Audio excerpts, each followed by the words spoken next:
Your Excellency, I'm very excited.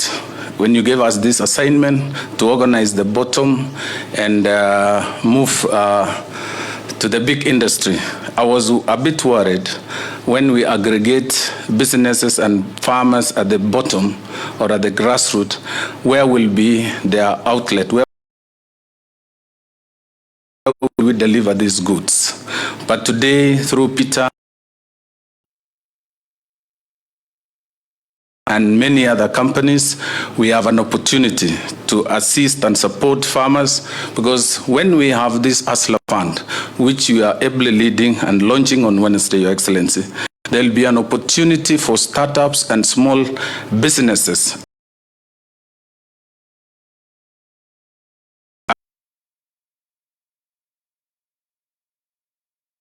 to large production and delivering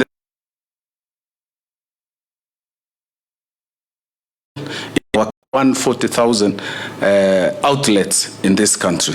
So we celebrate you and we are very happy. So with those few remarks, Your Excellency, I want to assure my brother here, we will stand shoulder to shoulder, holding our hands in ensuring Kenyan small farmers and outgrowers are assisted to get markets. Thank you very much.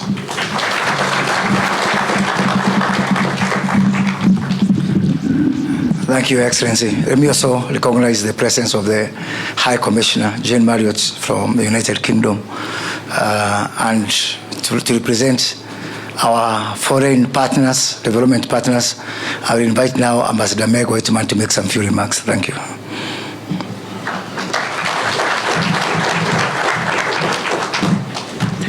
Thank you very much, Cabinet Secretary.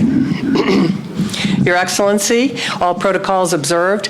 I am just delighted to be back at Twiga Foods. One of the first places I came to as the new U.S. ambassador was Twiga, and I was struck by many of the things that have been said today. This is the power of technology and a technology platform to revolutionize supply chains, growers, farmers, and marketers and sellers. And so I want to congratulate Peter. He is one of the great entrepreneurs of Kenya, and you deserve a huge round of applause. You come to Twiga today and you say, well, this looked pretty easy. You know, built a big warehouse, aggregated a few sellers. I think very few people appreciate what entrepreneurs go through to work hard, to be persistent, and to make sure that they overcome every obstacle that is thrown in front of you. And you have done a remarkable job in that regard. I would just say, I think the possibilities for companies like Twiga in Kenya are amazing. And you can see that by the level of foreign direct investment in this company. There are American investors, European investors, venture capital investors, donor groups like USAID and DFC, the Development Finance Corporation. And that shows the power of a very, very good idea. So I think the prospects for Twiga and other companies like it in Kenya are amazing. The United States is happy to be helpful in any way we can. And I would just leave this audience with one thought. If there's a way, and I know the Cabinet Secretary Kura believes this so much, which is how do we make it a little bit easier to do business in Kenya? And if it's easy to do business, you will have more and more people want to do business. So I applaud all your efforts, the President's efforts to make it easier to do business, get licenses, get financial assistance, and then let every Kenyan pursue their dreams. Thank you very much.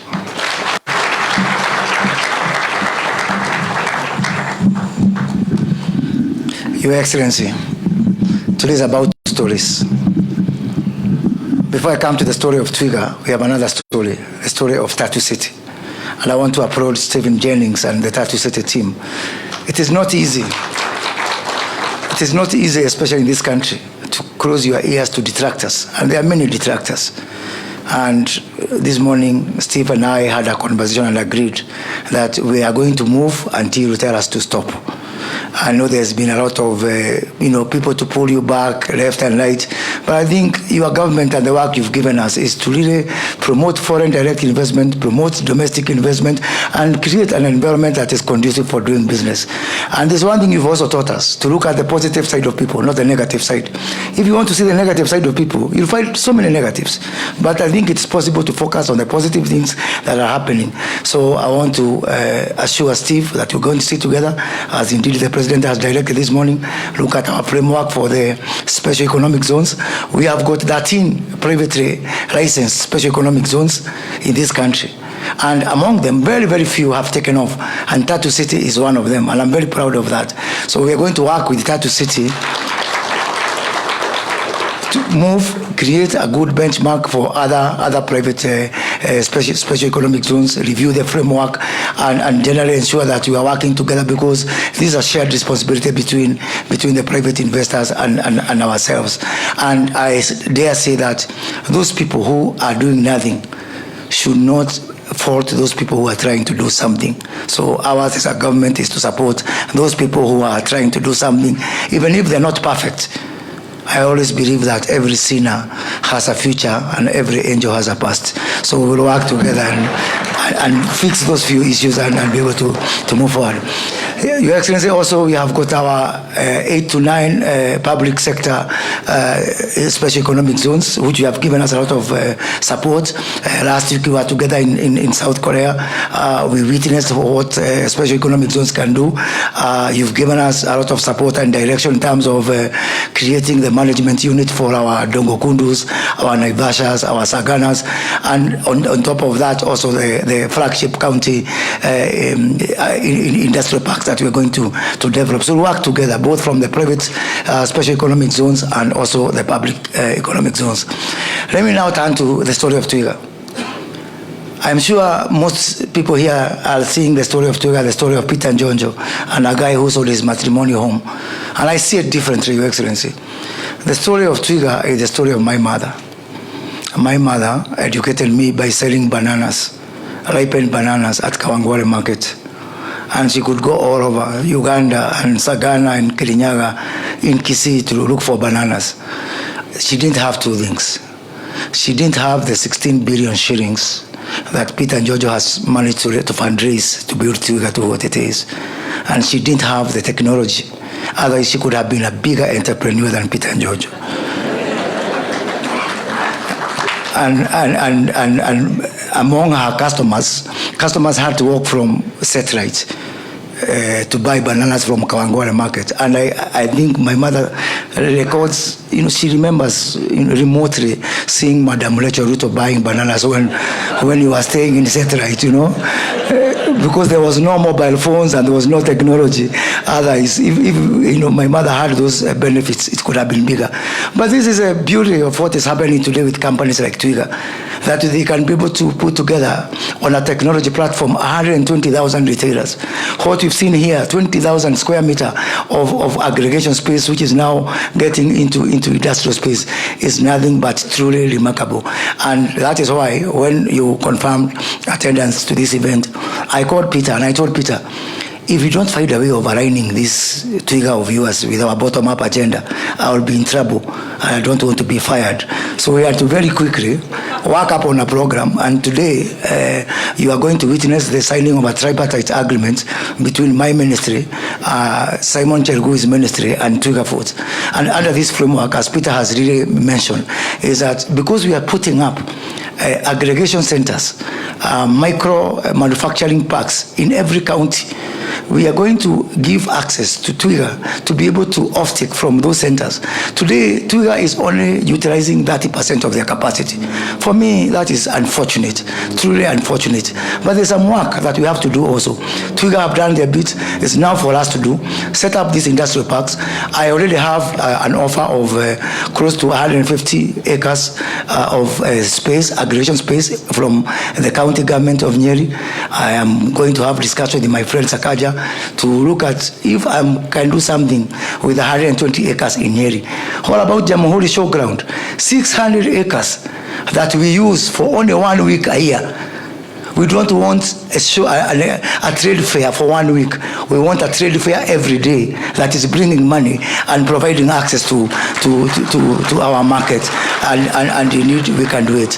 So other than that, we discussed about the access to the Hustler Fund. Today, I'm told that Twiga gives 3 days credit to the retailers, and after that day, the retailers can be able to access credit at the rate of 1% per day. And using the Hustler Fund, that story will be converted from 365% per annum to 8% under the Hustler Fund, the biggest transformation that our country will ever get. And the bigger story is that the Hustler Fund has a space for everyone. Like we started M-Pesa like a joke. Today, everybody is struggling to find their space within M-Pesa. I look forward, within only 1 year, everybody will be saying, I am Hustler Fund compliant, because they'll have something to do the Hustler Fund.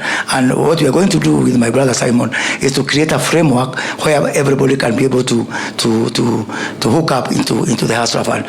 Finally, Your Excellency, we have agreed with Peter that the aggregation centers which you are supporting us, the export aggregation centers in Uganda, in DRC, in South Africa, in Dubai, in the US, in South Korea, where we were last week, that we can be able to use our technology-driven distributors like Twiga, like Market Force and others to be able to help us in expanding our exports and creating a last mile infrastructure for being able to drive the Kenyan product. So all these things is because we are a government that is welcoming to investors, that is willing to work with private sector under the public-private partnership. I do believe that we were in South Korea last week and we saw an economy that is 18 times as big as our economy in terms of GDP. Yet some 50, 60 years ago, we were giving them money. Same population, around 50 million people, it is doable. And we are going to do. In doing this, we are going to have some division of labor. What you have shown us is to focus on work. We are focusing on work. There are some other Kenyans who left to also make some noise, and also they're also our people. So we just have to divide this work. We'll keep the focus, we'll keep working, and others will have to do what they are good at. So with those few remarks, may I ask that we be upstanding as we welcome the President of the Republic of Kenya, Dr. William Samoei Ruto, to make his remarks.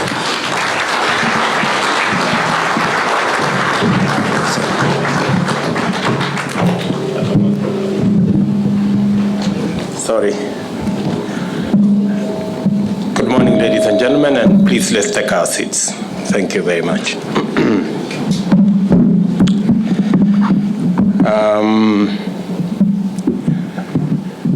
First, my good friend Peter Njonjo and your gracious wife Tina and your family. Cabinet Secretary is present. Our ambassadors and high commissioners, members of parliament, leaders, captains of industry.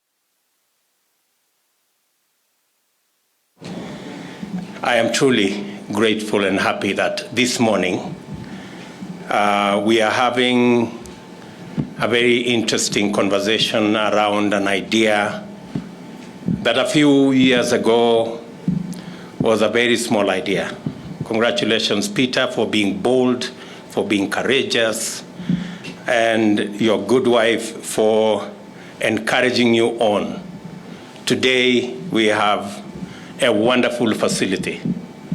You have put together a huge enterprise that connects farmers, traders, business people in one circuit, combining the efforts of ordinary people, ordinary farmers, the hardworking people, using technology to markets and to products.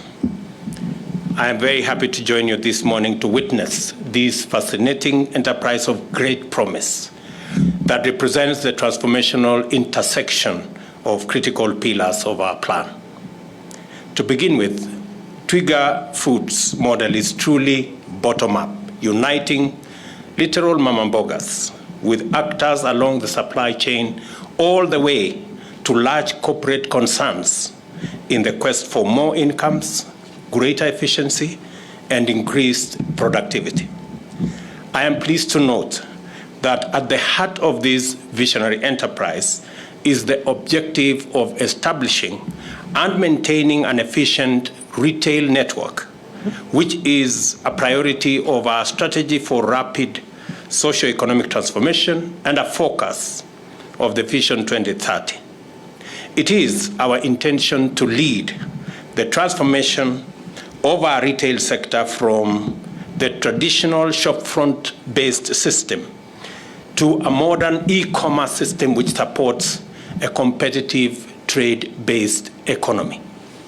We recognize that food accounts for up to 54% of household expenditure in Kenya, and that agriculture has the highest employment multiplier effect. Due to the strong forward and backward linkages with other sectors, agricultural growth creates more jobs than any other industry. We also realize that agricultural productivity has key pillars of our transformational agenda, that is manufacturing and the micro and small enterprise, strongly feature actors in the agricultural value chain. I note that efficient aggregation, rapid transformation, and effective network of preservation and storage facilities are indispensable for sophisticated agro-industrial production and export manufacturing. Our plan also outlines strategies to optimize the country's heavy investment in ICT infrastructure, which has led to the laying of 6 submarine fiber optic cables and 9,000 kilometers of terrestrial fiber optic cable connectivity, connecting virtually all county headquarters. Mobile broadband coverage now stands at 96%. We have pledged to invest another Kenya shillings 40 billion in the digital superhighway to facilitate universal broadband connectivity across Kenya by constructing an additional 100,000 kilometers of mainly last-mile fiber optic networks across the country. The superhighway, and I had a robust conversation this morning about it, will catalyze the transformation of agriculture, MSME sectors, as well as health and fintech. In Twiga Group, we witness a pioneer in harnessing the convergence of transformative sectors through imaginative deployment of technology. Through it, Twiga receives produce from small-scale growers and converts it to a marketable and less perishable form. As a result, its outlet system is able to secure higher earnings, raising the incomes of growers, and also reducing poverty and inequality. Using its mobile app, Soko Yetu, Twiga congregates over 140 hustlers, kiosk operators, shopkeepers, mama mbogas, and many other intermediaries across the country. Technology enables Twiga to process many orders, handling over 2 million kilograms daily and ensuring same-day or next-day delivery. This system, therefore, demonstrates the possibility of organizing farmers throughout the country, increasing produce volumes, and significantly upgrading the supply chains, both from the farm gate to industries and from industries to markets. This way, livelihoods across the smallholder agriculture and MSME sectors will improve with the increase of incomes at the bottom of our economic pyramid. As you know, this vision lies at the heart of our commitment, and we are determined to deliver on it. The capacity I have witnessed this morning here to handle over 6,000 tons of food and groceries, including more than 1 million bananas daily, demonstrate the feasibility of what ambitious promise can produce. Twiga is an exemplary enterprise and a pioneering investment. Its setting up in the special economic zone locates it in an advantageous position to access and satisfy local and regional markets throughout East Africa and Central Africa. I just want to inform Peter and all the other players in this space that, as the Minister Moses has said, last week I was in the DRC and we agreed with President Tshisekedi that they will provide space for us to set up warehouses in Lubumbashi, in Kinshasa, in Goma, and other 2 towns as part of the East Africa integration and part of the East Africa trading framework. We are encouraged by the possibilities demonstrated by Twiga's model, especially in the potential to complement government drought mitigation efforts by resolving supply chain and distribution constraints that exacerbate food shortages during drought. Our vision for agriculture-led growth entails establishing at least one produce consolidation and distribution center in every county. As Minister said, we will come here with our governors so that they can demonstrably be able to see what an aggregation center can do for a country and what it can do for a county.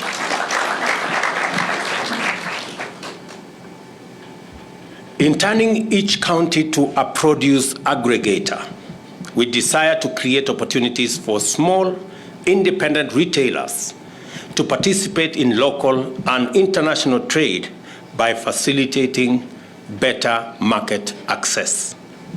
You will be encouraged to understand that the market preferences we negotiated under the tripartite and Africa Continental Trade Area frameworks will confer a distinct competitive edge to the products you process over their imported equivalents. And again, we will be having a conversation today about the integration of our region, resolving conflict challenges in our region so that we can have the possibility of driving trade, especially intra-Africa trade, from the paltry 13–15% at the moment to 60–70%, because therein lies the greatest opportunity for our trade.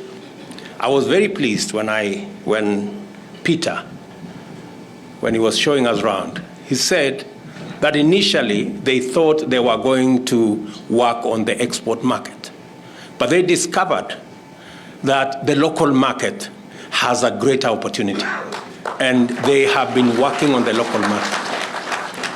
And slowly, once we cover the local market, then, Peter, you can have the opportunity to go for your dream, which is the export market, and we are going to work with you all the way. I also encourage you to venture and establish presence, as I have said, in EAC and eventually in our continent, because already we have set the parameters and we have created the trade infrastructure through the EAC framework, through the Africa Continental Free Trade Area, through the tripartite agreement, both in EAC, in COMESA, and in SADC. The infrastructure to facilitate trade in our region is in place. It is now for investors like Peter and all the others to take advantage of the policy framework and the trade frameworks that exist to leverage on ensuring that you grow your enterprises and you support our farmers to be able to access better incomes as we ensure that our continent is prosperous. I assure you of the government of Kenya's support. I have asked Mr. Kuria, our cabinet secretary, to grow Kenya's market share for manufactured goods in the region and in the continent, even as we focus in the global market. Our robust support for the significant improvement of food security ultimately complements the efforts of enterprises like Twiga, and the spectrum of interventions include provision of adequate network of storage facilities, the enhancement of commodity supply systems through warehouse receipting system, and the establishment of the Kenya Commodity Exchange in due time. Improving financial inclusion at the bottom by introducing easily accessible and affordable credit through the Hustler Fund and other funds, as well as the intentional de-risking of agriculture to attract younger farmers, are some of the interventions we are going to propose in the medium term. Let me confirm to Peter and Twiga that the 300 million shillings you lend to your 140 suppliers and customers across Kenya, we are going to make that amount of money available to you so that they can borrow at lower interest rates and hopefully increase their earnings. That 300 million shillings CSGL, we make sure that the customers of Twiga have access to the Hustler Fund, and instead of them borrowing at 1% per day, they should be able to borrow at 8% per year.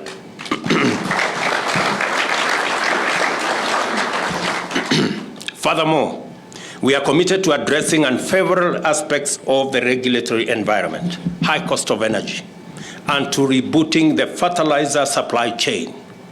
We shall engage the Council of Governors, as I have said, to rationalize the multiplicity of inter-county regulatory regimes, and that fertilizer prices and other commodities and other inputs make commercial sense to all our small-scale farmers. Additionally, I have directed the Ministry for Trade and Investment to facilitate your effective and meaningful participation under the Special Economic Zones Act so that we can eliminate the challenges that continue to exist in making it easy for enterprises to do business in our Special Economic Zone. Otherwise, they will have no meaning. So, Minister, make sure players in the industry, people like the Tatu City community, bring their ideas, bring their suggestions. We can carry them on board so that we can have a regulatory framework that favors growth of enterprise, both for local consumption of goods that are processed and for our international market as well. This will promote, as I have said, robust participation and effective representation in policy making to create a better and a much more conducive business environment. We are engaging holders of capital, like pensions and venture capital funds, with a view to putting together a framework for them to participate in emerging opportunities by investing in startups like Twiga in order to create jobs and propel Kenyan enterprises to the next level by innovation and thereby transforming our economy. Finally, ladies and gentlemen, I reiterate my appreciation of Twiga's pioneering venture, which showcases the convergence of transformative interventions in a single enterprise, and salute its demonstrated ability to score highly in unlocking potential, to accelerate growth, create jobs, eradicate poverty, and strengthen our international trading position. There is substantial complementarity between government and private sector, both in strategy and underlying incentives. Constructive engagement and effective collaboration holds tremendous promise to overtake our challenges, resolve our social economic issues, and transform our country. I therefore look forward to engaging Twiga Group and other firms as they advance in pursuit of ambitious visions and pioneering undertakings in various sectors. I also wish you great success, Peter, family, Twiga, Tatu City, in your ventures.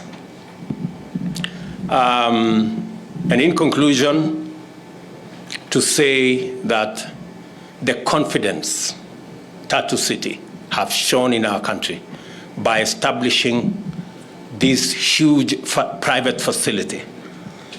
We commend you and your team, and we commend Peter and Twiga family for believing in our country and for putting their energy, their ideas and resources, and all the farms, venture capital, USAID, and all the development partners that have come through to make this enterprise a reality.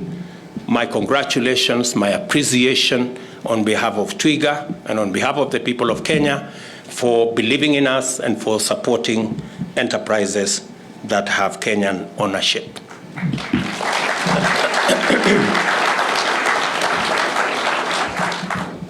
We look forward to doing this together.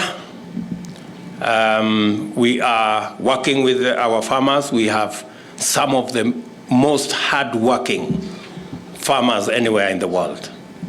And progressively, through aggregation, through agro-processing, we will continue to provide facilities in our special economic zones, in our industrial parks around the country, and work with other development partners to make sure, and all other enterprises to make sure that we create the best possible opportunity for us to grow our country and to grow our economy. So I look forward to working with all the stakeholders in this sector. The government of Kenya will continue. We will continue to play our part. We will support our counties. I know, for example, we have agreed with the governor of Nairobi that we will be building 20 markets in Nairobi to support what Peter is doing, so that the people who are selling your products, whether they are bananas or they are vegetables or they are onions or they are tomatoes, do so in hygienic conditions so that we can continue the standards that you have set here into the marketplace. And we will do so with all the other counties as we work together towards re-engineering our country. Just to assure my young brother, Sakaja of Nairobi, that please keep the noise away from our children. You have our support. You have our support in ensuring that our city, I know I have discussed with you this before, and you have my support in ensuring that we reorganize the city, we make the city work for all the city residents, and ensure that the standards of the city of Nairobi are the standards of the capital city of Kenya. We will shortly, in fact, by this Friday, I will be appointing a Nairobi Rivers Commission to sort out the filth in our rivers. If you look at our rivers in Nairobi, it's a sad story. And I want to assure the residents of Nairobi, as I do the rest of the country, that we will make Nairobi River what it should be. A place that people can enjoy, a place where enterprise can grow, and we will get rid of the sewage, and we will get rid of all the other affluence and effluents that are going into the city of our city rivers.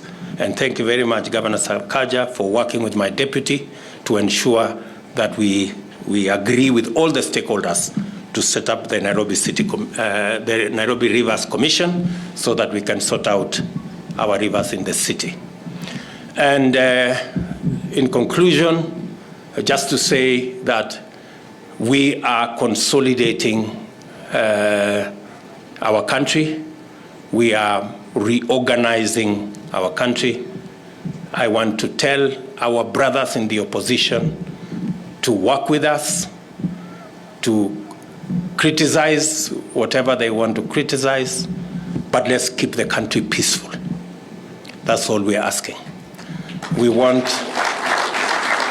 everybody to do their job, right? We want to do our job, and we wish well the opposition in doing their job, but they should do it peacefully. I do not think organizing demonstrations and getting Kenyans to do the things they want Kenyans to do is part of holding any government to account. They are free to criticize what we are doing. That's okay with us, and we appreciate, but I want to encourage them not to drive Kenyans against one another. Street demonstrations, street fights should not be part of the script of any responsible opposition, unless they want to be a dictatorial opposition, which I don't think that's where they want to go, because that works for nobody. It doesn't even work for them. So I want to say thank you very much. I look forward to working with all of you, and I wish you well. God bless you.